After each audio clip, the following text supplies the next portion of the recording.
Hello, hi, dear aspirants. Welcome to this session where we are going to discuss all the important current affairs updates that happened in the month of October. This is part 4 to the series. इससे पहले हम लोगों ने 3 में discuss किया है all the important things जो कि current affairs perspective से आपको पता होना चाहिए जो कि अक्टूबर के लिए काफ़ी important है. My name is Vaibhav Prakash. मैं National Law University Ranchi alumnus हूँ 2011 to 2016 batch से.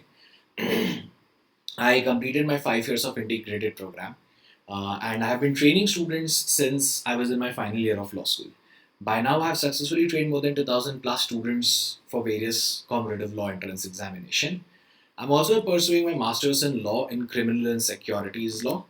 Or at Unacademy, you can attend my classes जहाँ पे कि मैं लॉ पढ़ाता हूँ, जीके करंट अफेयर्स पढ़ाता हूँ and English and critical reasoning भी पढ़ाता हूँ. तो आप ये सारी क्लासेस अटेंड करने के लिए आ सकते हो. एंड टेलीग्राम चैनल है मेरा एक, वैभव प्रकाश अनअकैडमी लॉ करके. इस वीडियो के डिस्क्रिप्शन में आपको मिल जाएगा इस टेलीग्राम चैनल का लिंक. और टेलीग्राम चैनल के लिंक से आपको मेरे डेली बेसिस पे जो स्केड्यूल्स होते हैं ना, वो आपको मिल जाएंगे. सो you can accordingly attend the classes जो आपको लगता है कि आपके लिए इंपॉर्टेंट होंगे.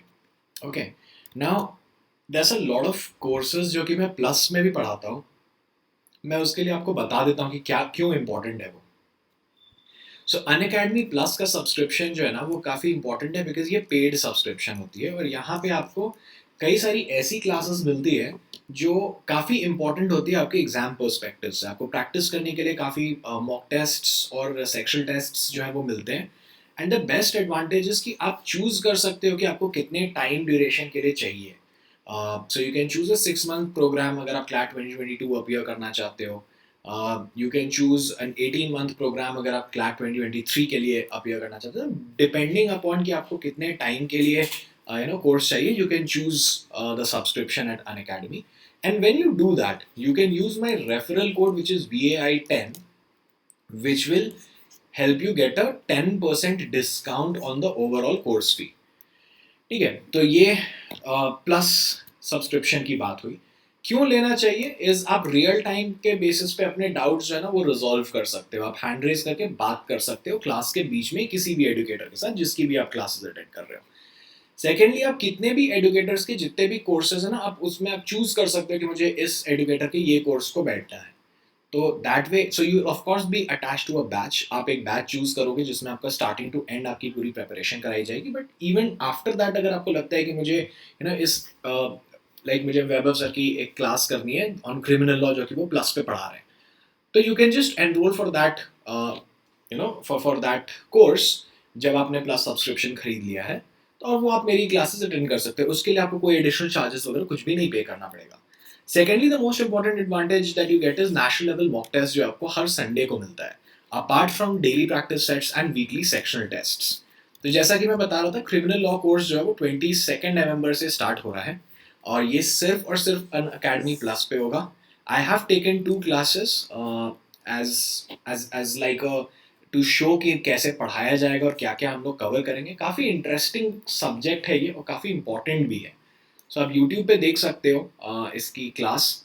यूट्यूब पे आपको मिल जाएगी मेरी क्लास क्रिमिनल लॉ पे. और एक स्पेशल क्लास भी है जो कि फ्रीली अवेलेबल है अनअकैडमी पोर्टल पे. आप वो भी अटेंड करके देख सकते हो एंड यू विल अंडरस्टैंड कि किस तरीके से पढ़ाया जाएगा. So you can take a plus subscription by using my code which is VAI10 and get a 10% discount. These are certain batches. ये national law university alumni batch है जो कि सभी NLU के ग्रेड्स जो हैं Bangalore, Orissa, Patiala, Bangalore, Jodhpur, who are going to teach you and जो कि आपको प्रिपेयर कराएंगे start to end in 6 months comprehensively for CLAT 2022. Then there's also a beginners batch for CLAT 2023 students जो कि अभी 11th में है और next to next year exam जो है वो लिखेंगे. तो आपके लिए भी सारे डिफरेंट एडुकेटर्स जो है वो सभी डिफरेंट कोर्सेज को और सब्जेक्ट्स को आपको पढ़ा के रेडी कर देंगे. Then there are certain strategy sessions जो कि आप रिकॉर्डिंग्स भी देख सकते हो अगर आपने नहीं देखा है अनअकैडमी ऐप पे.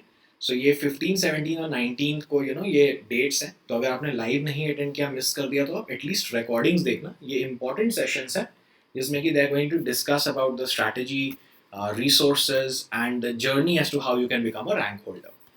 क्विजिंग जो है वो अनलिमिटेड आपको अवेलेबल होती है आपके लिए, एंड यू नो आप अपने फ्रेंड्स के साथ भी क्विजिंग जो है वो लॉन्च कर सकते हो और एडुकेटर्स के क्विजेज में पार्ट ले सकते हो. This is the practice set that I was talking about. Daily practice के लिए भी मिलता है और अनअकैडमी लॉ एप्टीट्यूड टेस्ट जो है वो हर सैटरडे को भी आपको मिलता है. And then Unacademy also offers you free special classes, जहाँ पे कि आपको एक आइडिया मिलता है कि क्लास का क्लास होती कैसे है. ठीक है, सो आप प्लस स्टूडेंट हो तो आप हैंड रेज करके बात कर सकते हो. You can follow me on Unacademy and उससे आपको नोटिफिकेशन मिलता रहेगा जब भी मैं कोई स्पेशल क्लासेस जो है वो लूँगा. And you can also download the lecture notes. अगर मैं मान लो रीडिंग कॉम्प्रहेंशन की क्लास ले रहा हूँ तो क्लास के बाद आप वो PDF डाउनलोड करके रख सकते हो, सो दैट आप बाद में उसको रेफर कर सको और आपके लिए एक रिसोर्स जो है वो अवेलेबल बनता चला जाए.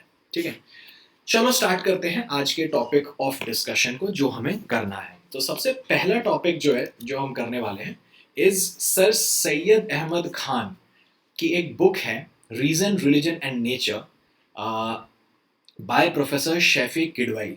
सो शैफी किडवाई ने एक बुक ऑथर की है which is titled sir Syed Ahmad Khan reason religion and nation. Sahitya Akademi awardee हैं, अवार्ड विनर हैं प्रोफेसर शैफी किडवाई. एंड इस बुक का जो ऑब्जेक्टिव है वो एनालाइज करना है sir Syed Ahmad Khan who was the founder of Mohammedan Anglo Oriental College that grew into Aligarh Muslim University. आज के डेट में अगर आप देखोगे तो अलीगढ़ मुस्लिम यूनिवर्सिटी के नाम से जाना जाता है. तो उनकी लाइफ को और उनके काम को एनालाइज करने के ऊपर ये किताब जो है वो दी गई है. राउटलेज इंडिया ने पब्लिश किया है इस बुक को, and the foreword of this book has been written by professor Irfan Habib. और ये बुक जो है was released ahead of 2004th birth anniversary जो कि 17th अक्टूबर को पड़ता है और of sir Syed Ahmad Khan. Since इनके नाम के आगे सर लगा हुआ है it means that he was given a knighthood by the British government, by the Queen of England. ठीक है, तो नाइटहुड जो है वो उस समय दिया जाता था फॉर एक्सेप्शनल सर्विस. जो लोग करते हैं करते थे या करते हैं अभी भी, तो उनको अवार्ड दिया जाता था ऑफ नाइटहुड. तो इसीलिए उनके नाम के आगे सर लिखा हुआ है. तो this is a book that has been released by professor Shafey Kidwai. Amit Rastogi has been appointed as the new chairman and managing director of NRDC, National Research Development Corporation के नए चेयरमैन बने हैं commodore Amit Rastogi. He's retired of course, and prior to this he was the director of electrical engineering at Integrated Headquarters Ministry of Defence for 5 years and was also additional general manager of tech services at Naval Dockyard for 2 years. Now NRDC की अगर बात करें National Research Development Corporation, तो वो establish हुआ था India में 1953 with the object and purpose to develop and promote technologies जो कि various national research and design institutes में R&D institute research and design institutions में बनते हैं, उनको डेवलप करने के लिए, उनको प्रमोट करने के लिए उन टेक्नोलॉजीज़ को नेशनल रिसर्च डेवलपमेंट कॉरपोरेशन 1953 में इस्टेब्लिश जो है वो किया गया था. तो इसके चेयरमैन जो है अमित रस्तोगी को बनाया गया है. इंडिया फर्स्ट लाइफ इंट्रोड्यूसेस सरल बचत बीमा insurance plan. India first life insurance company जो है वो एक जॉइंट वेंचर है बैंक ऑफ बड़ौदा का और यूनियन बैंक ऑफ इंडिया का. इन दोनों के जॉइंट वेंचर ने मिल के एक इंडिया फर्स्ट लाइफ सरल बचत बीमा प्लान जो है वो लॉन्च किया है. ये एक सेविंग्स और प्रोटेक्शन कवर प्लान है फॉर द एंटायर फैमिली. यहाँ पे आप शॉर्ट टर्म में पे करते हो और लॉन्ग टर्म बेनिफिट्स जो है वो एंजॉय करते हो through insurance cover. So sum assured on death जो है इक्वल अमाउंट का जो है वो पे किया जाता है अगर आपका एक्सीडेंटल डेथ हो जाता है during the first policy year, and in case of death of life insured an advance payment is also made for the funeral cover. So there is a flexibility to receive the death benefit as a lump sum or a regular income for 5 years. सो ये काफ़ी interesting plan जो है वो India first life insurance company ने launch किया. Fourth general assembly of international solar alliance जो है वो बिगिन होके कंक्लूड हुआ. ये 18 to 21 अक्टूबर के बीच में ये fourth general assembly of international solar alliance जो है वो होल्ड किया गया था. It was presided over by the president of ISA Assembly, which is R.K. Singh, who is also a union minister for new and renewable energy. The key initiative will be कि जहाँ पे कि बात की जाएगी one sun one world one grid initiative की, उसको कैसे ऑपरेशनलाइज किया जाए, कि किस तरीके से हम लोग सोलर एनर्जी पे, which is the renewable source of energy, उसके ऊपर अपना रिलायंस ज़्यादा प्लेस करें रादर दैन फॉसिल फ्यूल के ऊपर, जो कि ख़त्म हो जाएगा एक टाइम के बाद. Then discussions on strategic plans for International Solar Alliance for the next 5 years. Country partnership framework किस तरीके से किया जाएगा, strategy for private sector engagement के क्या कर सकते हैं, and of course a $1 trillion solar investment roadmap for 2030 का एक road map जो है वो बनाया गया. International Solar Alliance की अगर बात करें तो इसका headquarters गुरुग्राम में है. ठीक है, ये स्टैटिक जीके का पार्ट हो सकता है. इंटरनेशनल सोलर अलायंस जो है ये पूरा इनिशिएटिव, ये एक ग्लोबल ऑर्गेनाइजेशन है. ग्रेजुअली सभी लोग इसमें जुड़ रहे हैं, सभी कंट्रीज इसमें जुड़ रहे हैं, बट ये इफेक्टिवली देखें तो ये इंडिया और फ्रांस का मिल के एक आइडिया था कि एक इंटरनेशनल सोलर अलायंस जो है वो बनना चाहिए. और इंडिया जो है इसका, India and France are the founding members of ISA. India has ranked 40th in the 2021 Mercer CFS Global Pension Index Service. तो ये 13th edition of Pension Index जो है वो Mercer CFS Global ने रिलीज किया है, एंड इंडिया को out of 43 countries 40th position मिला है. इंडिया का रैंक जो था वो 34th था आउट ऑफ 39 पेंशन सिस्टम्स 2020 में.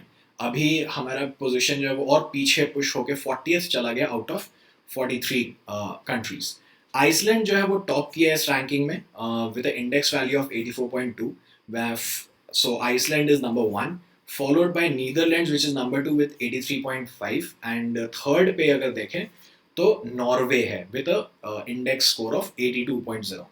इंडिया का ओवरऑल इंडेक्स वैल्यू जो है वो 43.3 है, वो काफ़ी कम है compare to Iceland, Netherlands and Norway. And Thailand जो है उसका लोएस्ट ओवरऑल इंडेक्स है एट 40.6. 4 न्यू रिटायरमेंट सिस्टम्स जो है वो ऐड किए गए 2021 में, और वो 4 कंट्रीज जो थे वो थे Iceland, Taiwan, UAE and Uruguay. ठीक है, और आइसलैंड इसी बार ऐड हुआ, और उसी एडिशन के साथ ही आते आते ये फर्स्ट पोजीशन पे भी पहुंच गया.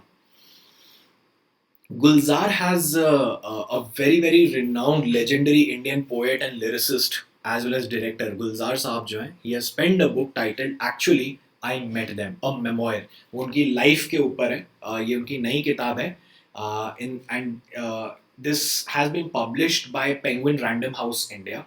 And in this book, Gulzar Saab has shared many interesting unknown facts about legends like Kishore Kumar, Bimal Roy, Ritvik Ghatak, Hrishikesh Mukherjee and Mahasweta Devi among other people.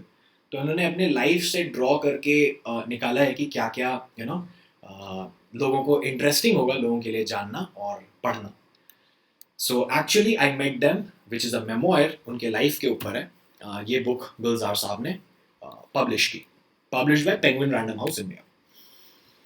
RBI has imposed a fine of 1.95 crore on Standard Chartered Bank. So almost 2 crores का जो है fine impose किया गया Standard Chartered Bank के ऊपर by the Reserve Bank of India. क्यों किया गया? Because it failed to report a cyber security incident within the prescribed time period. तो साइबर सिक्योरिटी का कोई भी अगर कोई इंसिडेंट होता है ना, तो बैंक्स को RBI का सर्कुलर है, RBI का गाइडलाइंस है कि आपको RBI को इन्फॉर्म करना होता है. With Standard Chartered Bank failed to do so, and the failure to credit the amount जो है involved in unauthorized electronic transaction, वो fail कर गया कि आप उसको reverse करो. वो भी उसमें भी there was a problem at I'm so sorry.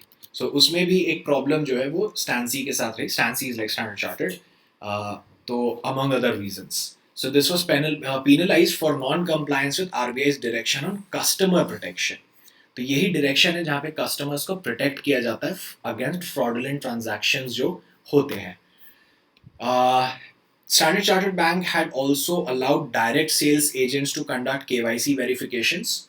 and failed to ensure the integrity of data which was submitted in the central repository of information on large credits. तो ये नहीं कर सकते डायरेक्ट सेल एजेंट्स के through आप KYC conduct करवाओ, that is fine, but उस data का कितना इंटीग्रिटी है वो आपको क्रॉस चेक करके अपलोड करना होता है, which also failed to do सो.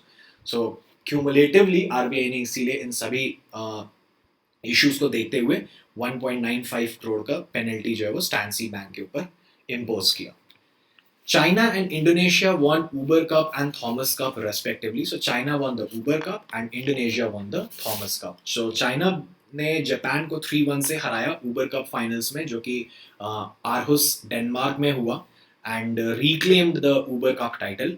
ये 15th Uber Cup विन है इन 19 फाइनल्स फॉर चाइना, एंड ये लॉन्गेस्ट मैच था Uber Cup के हिस्ट्री में, where Shen Guang-chan and Zia Yi-fan won their doubles match.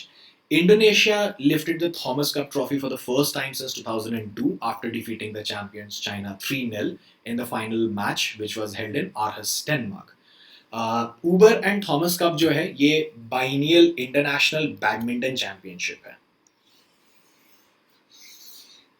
Biennial का मतलब क्या होता है? Biennial का मतलब होता है once in every 2 years. ठीक है, तो 2 साल में एक बार होता है Uber Cup and Thomas Cup, and which is played by women's and men's national teams of the members of the Badminton World Federation. BWF के जितने भी member countries होते हैं उनके men and women national teams जो है वो participate करती है. ठीक है, moving on, Sahdev Yadav became the new president for Indian Weightlifting Federation. So he was the former Secretary General of Indian Weightlifting Federation. Now he has now been unanimously elected as the president of the Indian Weightlifting Federation. This election also saw the appointment of S.H. Anande Gowda and Naresh Sharma as the new Secretary General and Treasurer of the Indian Weightlifting Federation.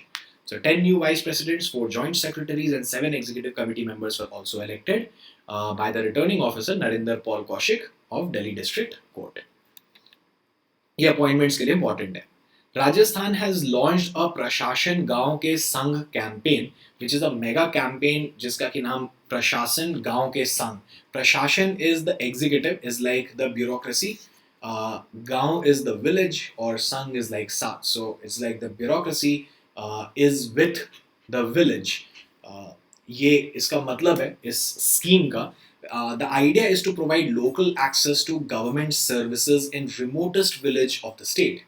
ठीक है, government services जो एकदम remote villages of the state होते हैं ना, वहाँ पे भी गवर्नमेंट सर्विसेज पहुँचाना है और लोकल्स को वो एक्सेस देना है.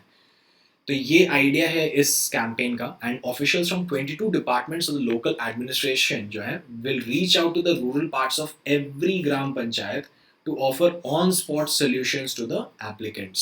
So it's a very good initiative by the Rajasthan government, जहाँ पे कि जो problems face करते हैं access की, लोग village में रहने वाले लोग जा नहीं पाते हैं, travel करके जा नहीं पाते, उनके लिए बहुत अच्छा होगा जहाँ पे कि उनको on-spot solutions जो है वो provide किया जाएगा by the officials from 22 departments of the Rajasthan government.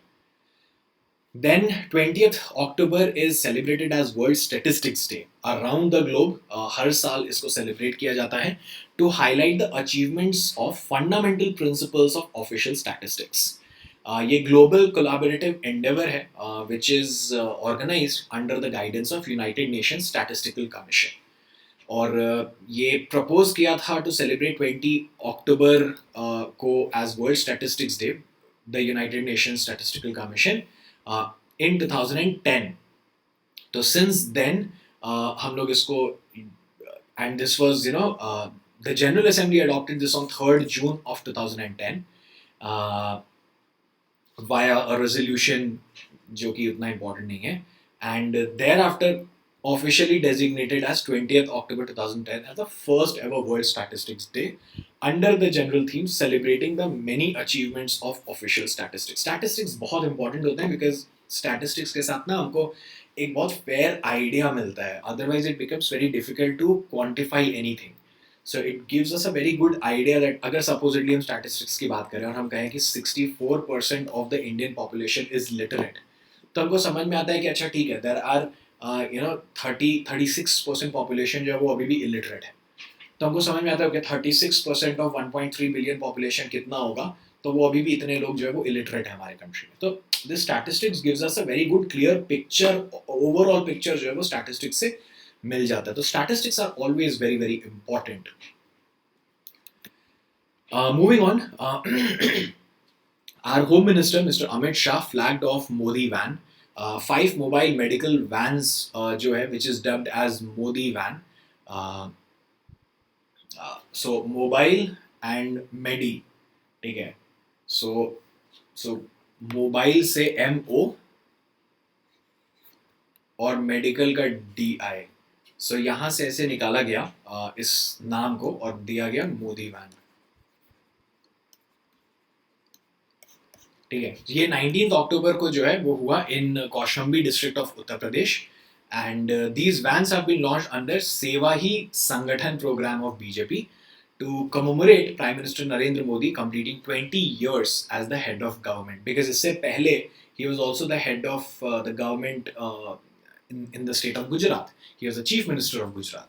तो उनके 20 years complete हुए as head of government, तो इसीलिए उनको commemorate करने के लिए इसको flag off किया गया mobile medical vans जो है।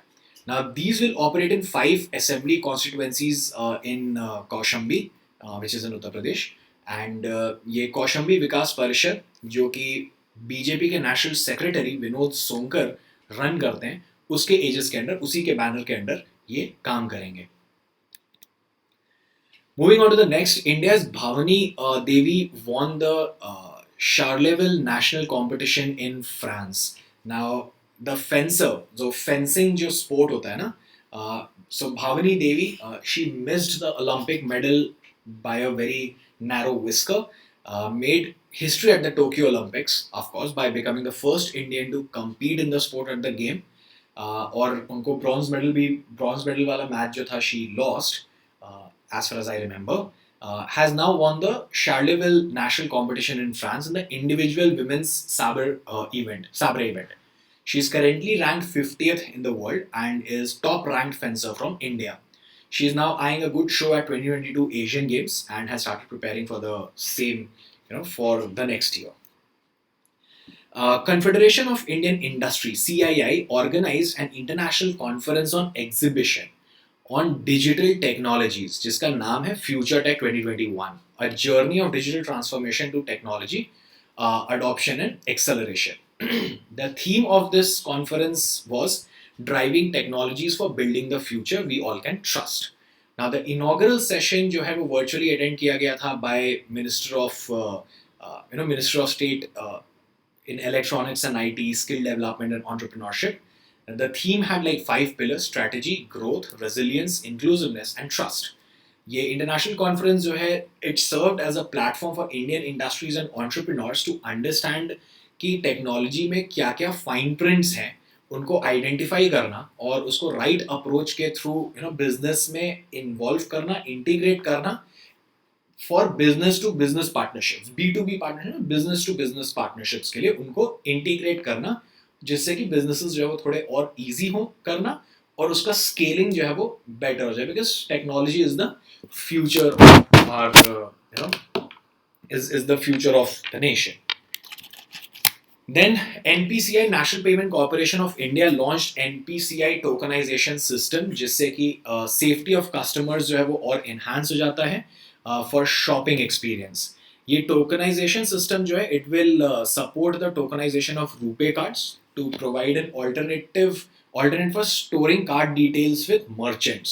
तो आपको merchants के साथ card details store करके नहीं रखना पड़ेगा, आपको एक token मिल जाएगा and that token keeps changing. So even if token reference on file जो है service will help these RuPay card holders कि आप अपना सिक्योरिटी, फाइनेंशियल डेटा का जो सिक्योरिटी है ना, वो आप अपने कंट्रोल में रख सकते हो। So NTS acquiring banks, aggregators, merchants, जिससे कि लोग अपने को सर्टिफाई कर सके एनपीसीआई के साथ। तो ये टोकन रिक्वेस्टर जो है which will save that token reference number against all card number जो कि उनके पास सेव्ड रहेगा। उससे होगा क्या कि आपके डिटेल्स आपके पास रहेंगे, वो किसी मर्चेंट के पास जाएंगे नहीं, वो स्टोर नहीं होंगे। तो वहां से स्टील करना मतलब सोर्स से स्टील करना बहुत डिफिकल्ट हो जाएगा किसी के लिए भी। तो ये जो फ्रॉड्स होते हैं ना, ट्रांजैक्शनल फ्रॉड्स होते हैं, वो थोड़े कम हो जाएंगे। So National Payment Corporation of India has launched sorry has launched the tokenization system. Okay, just give me a second.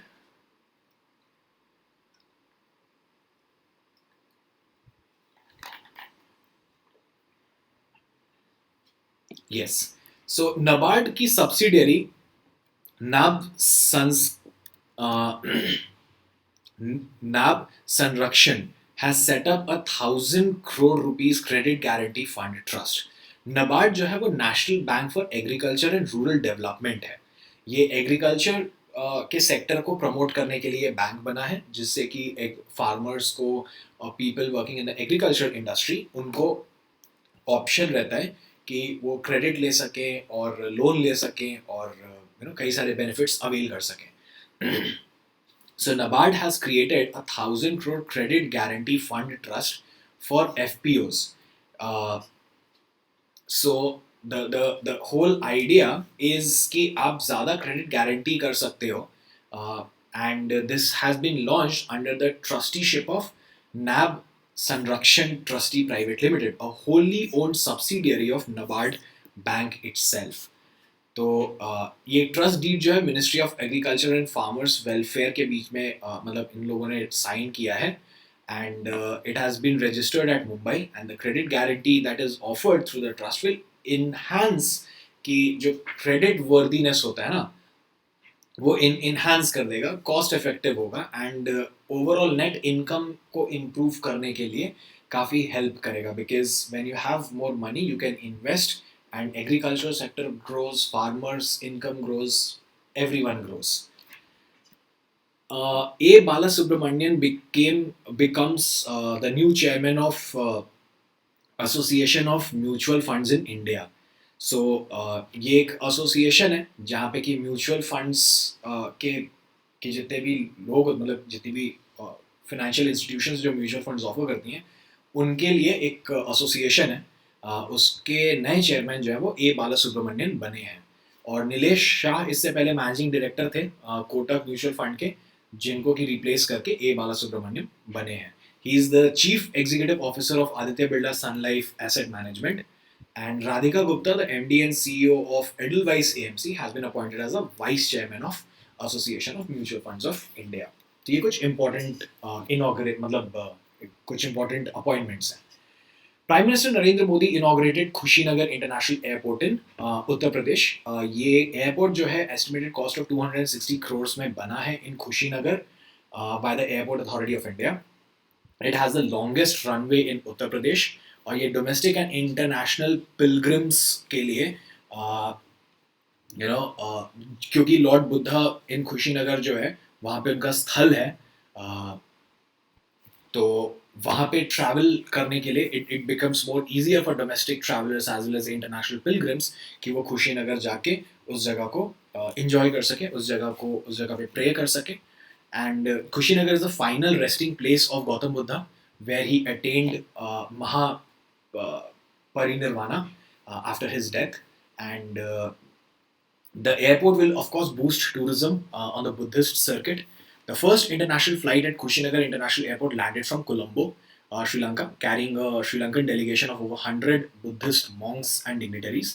Now the number of airports handling passenger flights in Uttar Pradesh has now increased to 9. So UP has like 9 airports handling passenger flights. India, Israel, UAE, and United States have decided to launch a quadrilateral economic forum. These 4 countries, India, Israel, UAE, and US, have formed a quadrilateral economic forum. एक quad India, US, Australia, and Japan के बीच में भी है, but वो overall, that is basically to counter China's emergence and dominance in the Asian region. सो उसके लिए, but ये जो है कि इकोनॉमिक फोरम है जो कि एक क्वाड्रिलैटरल बना है, and the cooperation is between all these, like after the Abraham accords last year between US, Israel and UAE, this is like a building process, ongoing cooperation building process between the nations. So this quad grouping has decided to establish an international forum for economic cooperation और कुछ possibilities discuss की गई है about joint infrastructure projects, expanding economic and political corporation in the middle east and Asia. And all these four countries have decided to form a forum for future economic cooperation and explore कि क्या क्या किया जा सकता है in the fields of transportation, technology, maritime security, economics, trade, as well as for other joint projects. A new book titled Stars in My Sky has come up by or has been released by Divya Datta. She's a national award winning actress and she has come up with a second book, The Stars in My Sky, Stars in My Sky, Those Who Brightened My Film Journey. Now, this book has been published by, again, Penguin Random House India, which was released on 25th October. And in this book, Divya Datta shares her experiences with some of the stalwarts of Bollywood who played a very, very significant role in her film career. Ecuador declared state of emergency over crime wave. Ecuador के president Guillermo Lasso declared a 60-day state of emergency in South American country क्योंकि वहाँ पे violent drug crimes जो है वो बहुत ज़्यादा बढ़ गया था. And he has pointed to drug trafficking and consumption of drugs as the main driving force behind the increase in the number of murders, homebuildery, thefts of vehicles and goods, and muggings. Violent crimes जो है वो काफ़ी बढ़ गए थे because of illicit trafficking of drugs and consumption of drugs. Now, under the emergency measures, the armed forces and police साथ में मिलके काम कर रहे हैं to carry out arms checks, inspections, 24 hours patrols, drug searches, among all the other activities. Now, Ecuador is a transit country for cocaine smuggled from neighboring Peru and Colombia, and much of the crime wave is thought to be drug related क्योंकि यहाँ से ये transit route है और Peru and Colombia जो है वो कुछ ज़्यादा ही involved है in production, of course, illegal production of drugs. Imtiaz Ali was appointed as the ambassador of Russian Film Festival. As part of the festival, 10 notable Russian films of various genres were premiered for Indian audiences on Disney Plus Hotstar is being done between 16th October to 27th November. And cinematography के field में, it's like a cooperation जो कि BRICS country के बीच में, तो Russia और India कर रहे हैं. एंड सो फेस्टिवल जो है वो popular romance dramas and comedies from Russia like Ice, On the Edge, Tell Her, Doctor Liza, Relatives, Another Woman, Jet Lag, ये सबको प्रीमियर किया जा रहा है. एंड उसके लिए brand ambassador like the ambassador of the Russian film festival जो है उसके लिए इम्तियाज अली को अपॉइंट किया गया. ग्लोबल फूड सिक्योरिटी इंडेक्स की अगर बात करें तो इंडिया का रैंक जो है वो 71st आया from among the country list of 113 countries. ये एक इंडेक्स है which is design and constructed by London based economist impact and is sponsored by Corteva agriscience. The overall score of India was 57.2 on this index and 71st position है out of 113 countries. So India has of course fared better. India ने काफ़ी better perform किया है in comparison to Pakistan, Sri Lanka, Nepal, Bangladesh, जो कि बहुत ज़्यादा दूर भी नहीं है, but still we have fared well them. We have fared well in comparison to these countries. But India still is like way behind China, who is जिसको कि 34th position मिला. Over the past 10 years, India का incremental gain हुआ है food security में. Where like we are a food secured nation. यहाँ पे खाना खत्म नहीं होगा किसी के लिए. Ireland, Australia, UK, Finland, Switzerland, Netherlands, Canada, Japan, France and US को टॉप रैंक मिला है. एंड इनका ओवरऑल GFS स्कोर जो है वो 77.8 to 80 के बीच में रहा. Kung Fu Nuns wins UNESCO's Martial Art Education Prize 2021. So Kung Fu Nuns of the Drukpa Order of Buddhism has won the inaugural UNESCO's Martial Art Education Prize for their brave and heroic acts of service and championing gender equality across Himalayas. The nuns empower young girls through martial arts to defend themselves, build confidence, and take on leadership roles for their community. Now, this award has been launched by UNESCO ICM International Center of Martial Arts for Youth Development and Engagement to promote good practices of martial arts education. National police commemoration day 21 अक्टूबर को celebrate किया जाता है India में हर साल, and this is to remember and honour the brave policeman who have laid down their lives in the line of duty. This day celebrates or is being celebrated since 1959 when 20 Indian soldiers were attacked by Chinese troops in Ladakh's hot spring area, in which 10 Indian policemen lost their lives and 7 were imprisoned. Since that day, 21st October, जो है, has been observed as Police Commemoration Day in honor of those martyrs. Economist Geeta Gopinath is set to leave IMS in January 2022. जो chief economist and director of research department हैं international monetary fund की, Geeta Gopinath, she will return to Harvard University's economics department. She was on a public service leave during her tenure to the IMF organization, and she will be leaving the organization in January 2022. During her tenure, she has co-authored the Pandemic Paper, a document जो कि globally endorse करता है targets of vaccinating the world against COVID-19, जो कि IMF ने publish किया था. And Harvard had extended Gopinath's leave by 1 year as an exceptional case, which allowed her to serve as chief economist at IMF for 3 years. Now, IMF Managing Director Kristalina Georgieva said Gopinath's contribution to the fund was truly remarkable, but now it comes to an end in January of 2022. Sports Authority of India has appointed Commodore P.K. Garg as the Chief Executive Officer of TOPS, which is Target Olympic Podium Scheme. ये एक mission Olympic का scheme है जहाँ पे कि the target is to train athletes so that they can bring more and more medals at the Olympics. So उसी के पीके गर्ग जो है उनको CEO बनाया गया है टारगेट ओलंपिक पोडियम स्कीम के. He joined the Indian Navy in 1984 and was in charge of important prestigious assignments for 34 years of service. And he was also the high-performing director with SAI till June 2021. He is the Arjuna Awardee recipient 1990, जो कि sailing में उनको मिला था. And he has also won major Dhyanchand Khel Ratna Award in 1993-94. So as an ex-athlete, he represented India in 5 Asian Games.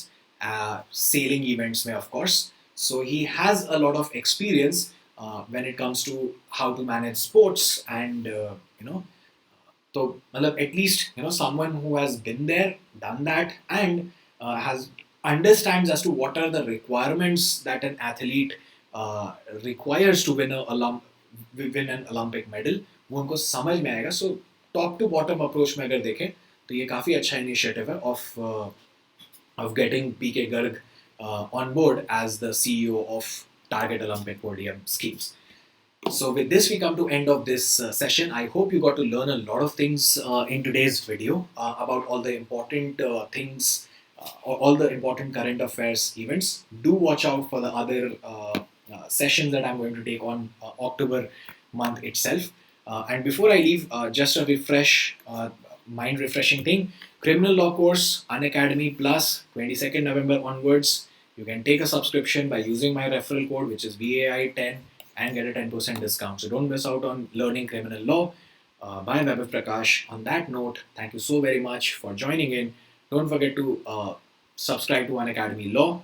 Do like and share the video, and press the bell icon, and I'll see you around in the next class. Till then, stay safe, take care, bye bye.